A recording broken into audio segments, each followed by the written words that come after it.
தயவு செய்து youngsters diet இருக்காதீங்க. இந்த வீடியோவை நிறைய பேர் பார்த்துருப்பீங்க. ஆனால் இந்த ஸ்டேட்மெண்ட் நம்மளோட சொசைட்டிக்கு ரொம்பவே ஆபத்தானது.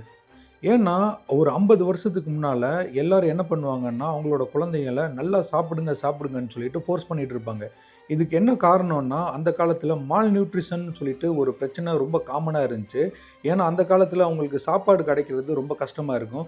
காசே இருந்தாலும் அவங்களுக்கு சாப்பாடுக்கு வந்துட்டு சோர்ஸ் இருக்காது. அதனால என்ன பண்ணுவாங்கன்னா மந்த்லி ஒரு வாட்டி தான் வந்துட்டு கறி சோறு எல்லாம் சாப்பிடுவாங்க. ஸோ அதனால அவங்களோட குழந்தைகளை வந்துட்டு நல்லா சாப்பிடுங்க அப்பதான் தெம்பா இருப்பீங்க அப்படின்னு சொல்லிட்டு ஃபோர்ஸ் பண்ணிட்டு இருப்பாங்க. ஆனா இந்த காலத்துல அது மாதிரி கிடையாது. இந்த காலத்துல ஃபுட் எல்லாமே ஹை கேலரிஸ் ஃபுட்டா தான் இருக்குது. ஒருவேளை பிரியாணி சாப்பிட்டுட்டா அந்த நாள் ஃபுல்லா நம்மளுக்கு தேவையான கேலரிஸ் கிடைச்சிரும்.